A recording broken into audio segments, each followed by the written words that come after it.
Hey everybody, my name is Abby. Welcome back to the channel. Welcome if you're new. Today I'm going to be discussing a topic that I have gotten some questions about, and also I thought would be beneficial for some of you. So I'm going to be talking about what you need in order to start an Etsy shop. So I'm going to be talking about physical things and also like ideas, concepts, that kind of thing that aren't necessarily like physical things.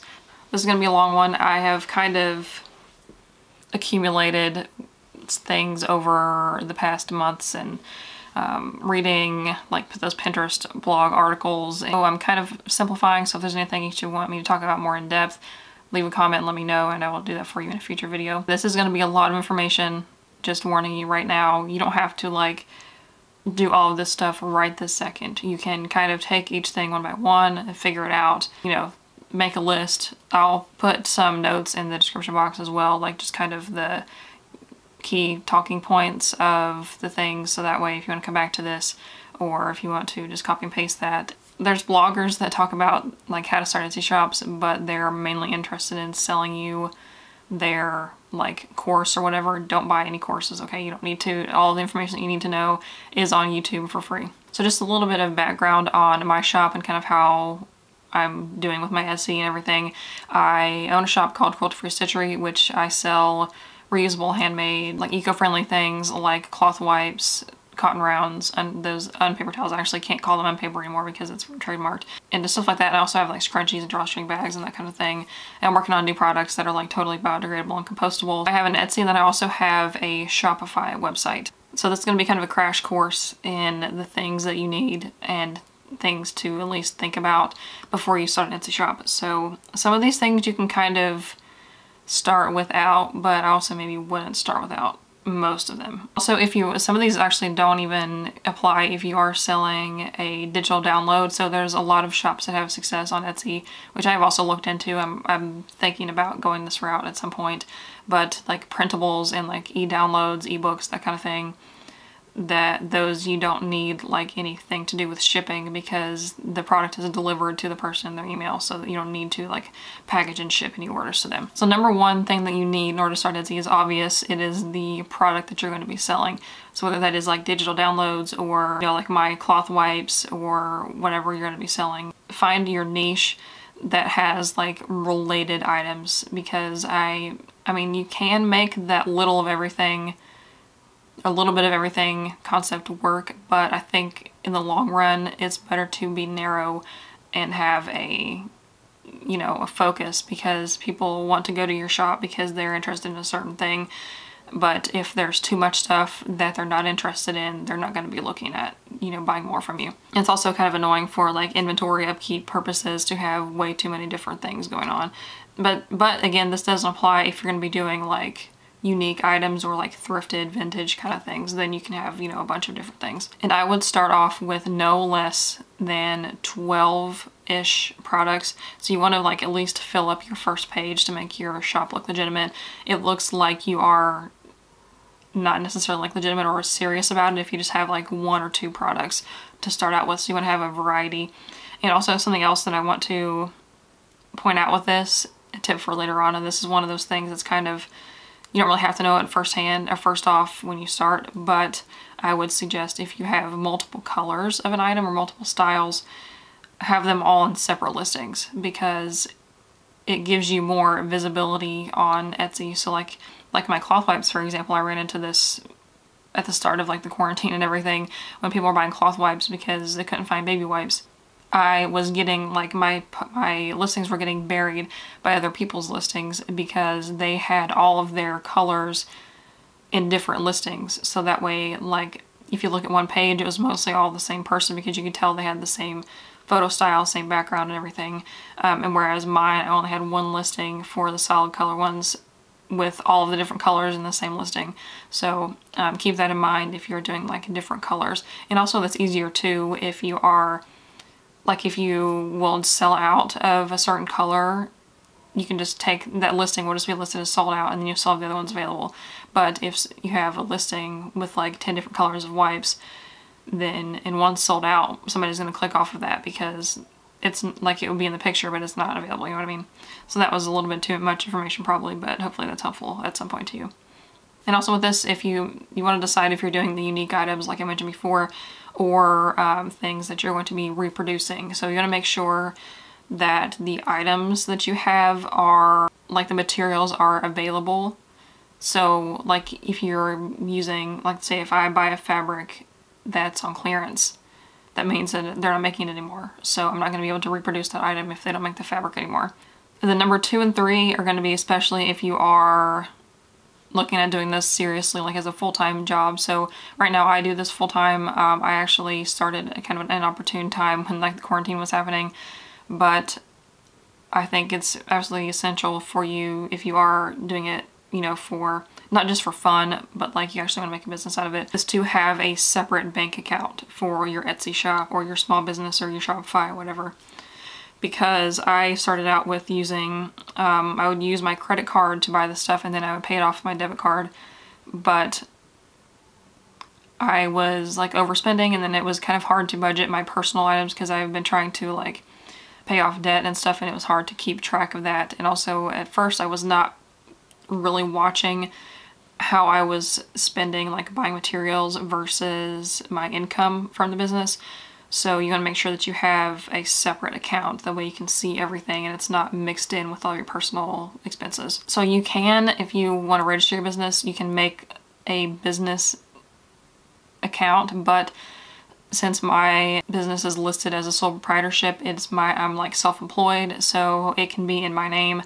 I just have a separate checking account like with my bank, so which that's actually not uncommon for normal people to have two checking accounts. Like you have your account for your bills, and you have like your fun money account. You can just pretend like it's your fun money account, I guess, and put your business expenses on that. That way it's all separate. And then you can link that to QuickBooks, which is another thing I highly recommend, is to get QuickBooks for self-employed. And also if you go through Etsy, QuickBooks has a discount for like a year, I think, on QuickBooks for self-employed. The number 3 to kind of go along with that is you want to make sure you have a tax ID and any other licenses that you may need.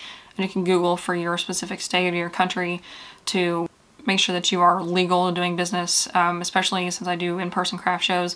If you do like in-person kind of stuff, they require you to, you know, collect and remit your sales tax. So you gotta make sure that you're doing that. One thing that I did wrong at first with like the tax thing is I wasn't making any money at first, and I wasn't collecting any sales tax because I wasn't selling, and I didn't turn in my sales tax returns because I didn't make it. So I was like, it's 0. Like, I don't need to turn anything in if I've not made anything. But you have to, even if it's 0, you still have to turn it in. So just keep that in mind. I got a fine for that, so never do that again. The number 4 is a shipping scale. So this is kind of important, especially if you're doing physical items and not like digital downloads or something like that. You can get them pretty cheap on, I know, like I don't like recommending Amazon because I think Amazon is a terrible company, but it's where I got mine. It was like $20-some. It was pretty cheap. It's a really good investment because you do save a lot of money in postage. When you list your items on Etsy, on the listing page where you put all the information and the pictures and stuff, it will ask you how much the item weighs and then how big it is. So that way it will, when somebody buys it, it will calculate the shipping cost for you, and then all you have to do is print off a shipping label. I did a video about how I pack and ship my orders, so I will link that below for more information about that. But that'll save you a lot of money in the long run because you don't have to stand in line at the post office, and Etsy's rates for shipping are cheaper than if you buy them over the counter at the post office. And then number 5 to go along with that is a label printer. So I know a label printer is something you don't absolutely have to have, but it is so convenient. It saves you a lot of time, especially if you start making multiple orders. Like if you have 1 or 2 orders a week at first, I don't think it's worth buying a label printer, but if you're making like at least 1 sale a day, I would definitely suggest to invest in a label printer because it makes you look more professional, and also it saves you some time. Like you have to cut out the label and tape it on, and my shop is all eco-friendly, so I don't use any plastic tape, so I had to get a label printer. And I'll link below too to where I get my labels and stuff. I get mine off of Eco Enclosed, and they are totally compostable. The backing is recyclable, compostable, and everything. So the number 6 is business cards, mailers, whatever else you're going to package your stuff in. So business cards can be super simple. I get mine off of Vistaprint. They are pretty cheap. You can also design yours on Canva. I use Canva for work. It's like a paid version of Canva where I make all my graphics, and I can design my business cards in there, and then I can upload them to Vistaprint. Or you can order them through Canva like themselves, but Vistaprint I think is cheaper. And they have more options for styles, like different types of cardstock, and I get the 100% recycled ones. So your mailers don't have to reflect your branding right away. You can kind of do that later. I would stick to cheaper ones at first, but I strongly suggest as an eco-friendly person to not get plastic or poly mailers. If you do want to go that route, make sure you get like 100% recycled ones, just so you're not, putting so much waste. And then also if you're selling like any type of fragile or items that can get scratched or something, make sure that you are wrapping them well. Eco-Enclosed has corrugated bubble, which means that it's like kind of like bubble wrap, but it's not plastic. It's like cardboard kind of stuff, so I would look into that. And just kind of think about if you were a customer and you were buying your product on Etsy, what you would want it to come packaged like. So like my customers are looking for eco-friendly, zero waste kind of stuff. So I'm not going to be putting any fancy decorations or like tissue paper and all that stuff in there because my customer's not interested in that. They want minimal packaging with minimal waste. So, but if your customers are looking for like fancy upscale, if you make jewelry or something, then you might want to package it a little bit nicer. The number 7, this one's pretty simple. You just need to get the Sell on Etsy app and also have your notifications on for the Sell on Etsy app, because sometimes if you don't have that, or if your like notifications are off, then you can miss that you have a sale, especially if you don't check your email often. So I know when I get a sale because my Sell on Etsy app buzzes and then my email buzzes right afterwards. So I know that I have a sale. You just want to make sure that you have that, so that way if you're on the go, you have an order, or you can answer messages really quickly. You can keep track of like what's in stock, and there are some things that you can't do on Sell on Etsy, but there's a lot of stuff that you can. You can edit listings, and sometimes if I take product photos on my phone, I will upload them, because you can create a listing on there, so I will upload them to a listing on my phone and then finish editing it, because it's easier to type on my computer, but it's easier than trying to like transfer the pictures back and forth. All right, so now onto some things that you need to think about, like more idea type things. So you want to think about your niche. So like, who is your target customer? What are they buying? What are they interested in? This one is kind of tricky because it's hard to like give specific advice on that, but you just want to make sure that you don't want to be too narrow and only sell like one little kind of thing. You want to make sure that you can like add to and expand later on. We'll talk about that in a second. Number 2, you should think about your pricing formula. So there are a lot of like videos and blogs and stuff that talk about how to price your things. I kind of have a rough idea like of what my pricing formula is, but you just want to make sure that you're charging a fair price for everything. Well, fair to the customer, number 1, and also fair to you for your time and the materials and everything. So don't undercharge and don't like way overcharge just because you can. So you want to think about how much your materials cost and how much time that you took to make the item, because you do want to pay yourself fairly for your time. And also, if something is taking you like a really, really, really long time to make, then consider if that's worth listing in your shop. Because like for me, before I started doing the eco-friendly stuff, I made crochet like afghans. A crochet afghan takes weeks, okay? And nobody is going to pay an hourly rate for something that takes weeks. So I quit that pretty fast. And also, once you kind of have an idea of what you're going to charge for something, then go and look and see what other sellers are selling similar items for. So don't look at other people first, okay? Figure out what you think you deserve and then go look at other people's. If they're charging you more, or if they're charging more for the same kind of thing, and then you can bump up your price a little bit.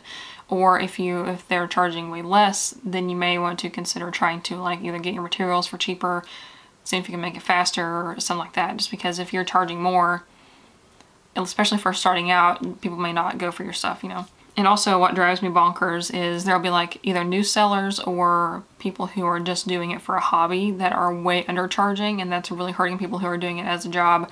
I ran into this a lot with the face masks, because for like my fair labor rate plus like materials and all that for a face mask is about $10. People are selling them for like $4 or $5.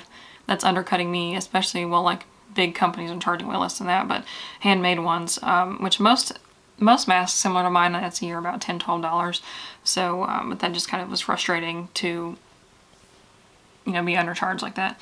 And also crochet was really bad for that too. Like people would charge $10 for a scarf. I'm like, no, I didn't even buy the materials for that much. And number 3, I'm gonna think about your marketing. So your branding, your search engine optimization, I can never say that. Think about what your like brand identity is. I know there's a lot of stuff to think about with this. There's a whole videos about branding and all that kind of stuff. So like, for example, all of my packaging, the fonts on my products, everything is kind of the same. I use purple for everything because my logo is purple. And then like when I write on like my handmade or my handwritten notes on my packing slips, I use a purple Sharpie, stuff like that to keep it kind of coherent. And I also use purple thread on everything. So you don't have to use like the same color like that, just something cohesive that people know that it's your brand. And you can also get like product tags or labels, stuff like that, that are, you know, representative of your brand. And then think about your Instagram, Facebook, that kind of stuff, how you're wanting to market stuff, because just throwing stuff on Etsy can help, and it works. People can find your stuff that way, but you want to make sure that you have your own marketing outside of Etsy, like your Instagram, Facebook, and all that. Because eventually, most people who sell on Etsy do kind of either leave Etsy altogether or like step back a little bit and then make their own website, like I have done with my Shopify. So you want to make sure you have like an online presence outside of just Etsy. And then to kind of go along with this is your search engine optimization. It's called SEO. This one is really hard to figure out, honestly. It's like, but once you get it, it's pretty good. So I have this one article that I followed that really helped with SEO. I'll link it below. But basically you want to optimize your listing description, your title, and the tags on your listings to be like search engine friendly. So that's a lot to explain in one video, but there are some good articles about that. I would suggest maybe searching on Pinterest. This is where I find a lot of information. Search Pinterest about Etsy SEO. So I told you this was going to be long, but it's almost over. So number 4 is, will you take custom orders or will you offer personalization? So this may not apply if you are selling like vintage things or whatever, like one-offs, but if you do offer something that is personalizable or can be customized in some way, you want to make sure that you know ahead of time. Like decide first if you're going to take that, because people will ask you, they're going to say, well, can you put my name on this? Can you do this? Can you make this a different color? Blah, blah. And you want to decide that you make sure you have your mind made up before then, because I've gotten in trouble with this too, where I'm kind of a pushover and I'll do like whatever anybody asks me for. Well, you can't do that because that's going to take a lot of time, especially if it's on something that you wouldn't normally be able to personalize, you know, so just keep that in mind. Number 5 and number 6 kind of go together. So number 5 is a growth plan.